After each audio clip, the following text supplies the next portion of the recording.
विषय पर व्याख्यान प्रस्तुत करने के लिए विनम्र आग्रह करती हूँ।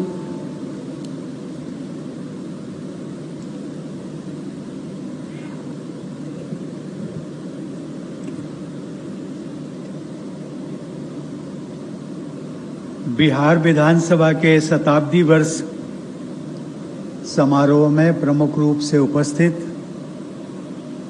राज्यपाल श्री फागू चौहान जी, मुख्यमंत्री श्री नीतीश कुमार जी, विधान परिषद के सभापति श्री अवधेश नारायण सिंह जी, विधानसभा के अध्यक्ष श्री विजय कुमार सिन्हा जी, उप मुख्यमंत्री श्री तारकिशोर प्रसाद जी, उप मुख्यमंत्री श्रीमती रेणु देवी जी, उपस्थित सभी विधायकगण व पूर्व विधायकगण, सांसदगण व पूर्व सांसदगण, बिहार से जुड़े प्रमुख जन सेवकगण, गणमान्य अतिथियों, देवी और सज्जनों,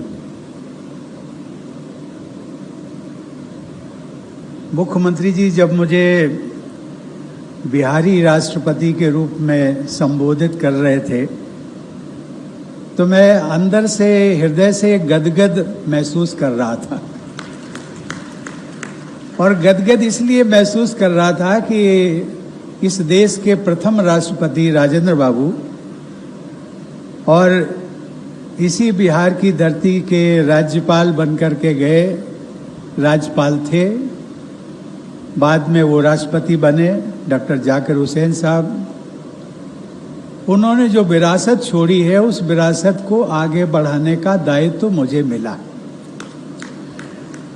और सचमुच में जब मैं बिहार आता हूं तो मुझे लगता है कि मैं अपने घर में आया हूं। कभी कभी लोग हमारे सचिवालय में ये सवाल कर देते हैं कि बिहार सरकार का निमंत्रण हो या बिहार का अन्य कोई निमंत्रण हो तो आप कभी टाल मटोल नहीं करते। तो मुझे लगता है कि मैं कहता हूं कि बिहार से कुछ मेरा एक राज्यपाल का ही नाता नहीं है, बल्कि कुछ और भी नाता है। और वो नाते को मैं ढूंढता रहता हूं और जिसको कभी कभी मुख्यमंत्री जी उसका उल्लेख कर देते हैं। भगवान बुद्ध को जो ज्ञान प्राप्ति यहाँ पर हुई इस धरती पर, और उन्होंने जो एक हम सबको एक पद्धति दी है, विपश्यना पद्धति, उस कार्य में भी मैं थोड़ा बहुत कह सकता हूँ कि मेरा योगदान रहा और उसको मुख्यमंत्री जी ने आगे बढ़ाया। मैं इसके लिए आज मुख्यमंत्री जी को हृदय से मैं उनका धन्यवाद भी देता हूँ। देवी और सज्जनों, बिहार हमेशा इतिहास रचता है। आज एक इतिहास रचा गया। इतिहास 100 वर्ष की विधानसभा के कार्यकाल का आज हम उत्सव मना रहे हैं। और इसी मौके पर आज देश ने भी एक इतिहास रचा है। ठीक 1 घंटे पहले सभी देशवासियों ने मिलकर के जो हमारा 100 करोड़ का वैक्सीनेशन था उसको हम पार कर गए। बिहार की रत्न गर्भा धरती और यहाँ के स्नेही लोगों ने मुझे हमेशा बहुत आकर्षित किया है। और इसीलिए जब भी मैं बिहार आता हूँ तो मुझे एक सुखद अनुभूति होती है। बिहार में राज्यपाल के कार्यकाल के दौरान मुझे समाज के सभी वर्गों और क्षेत्रों के लोगों का भरपूर प्यार, स्नेह और सम्मान मिला। और राष्ट्रपति के रूप में भी जब भी मेरा बिहार आना हुआ है तब भी मेरे प्रति वैसे ही प्रेम और सम्मान का एहसास मुझे होता है।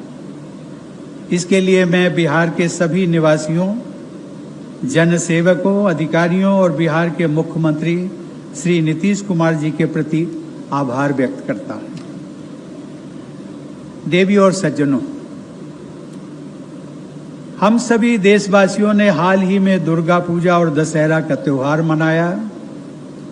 इस वर्ष हम सब संयोग से 75वें स्वतंत्रता दिवस का अमृत महोत्सव भी मना रहे हैं। बिहार विधानसभा के शताब्दी वर्ष का यह समारोह सचमुच में लोकतंत्र का उत्सव है। इस अवसर पर शताब्दी स्मृति स्तंभ का शिलान्यास करके मुझे अत्यंत प्रसन्नता हुई। इस कार्यक्रम में आप सबकी उत्साहपूर्ण उपस्थिति हमारे देश में विकसित स्वस्थ संसदीय परंपरा का एक अनूठा उदाहरण है। यह बार बार कहते हुए मुझे फक्र होता है कि बिहार की धरती विश्व के प्रथम लोकतंत्र की जननी रही है। भगवान बुद्ध ने विश्व के आरंभिक गणराज्यों को प्रज्ञा तथा करुणा की शिक्षा दी थी। साथ ही उन गणराज्यों की लोकतांत्रिक व्यवस्था के आधार पर उन्होंने अपने संघ के नियम निर्धारित किए थे। संविधान सभा के अपने अंतिम भाषण में बाबा साहब डॉक्टर भीमराव अंबेडकर ने यह स्पष्ट किया था कि बौद्ध संघों के अनेक नियम आज की संसदीय प्रणाली में भी उसी रूप में विद्यमान हैं। आज महाबोधि के पौधे का इस परिसर में प्रत्यारोपण करके भी मैं स्वयं को सौभाग्यशाली अनुभव कर रहा हूं।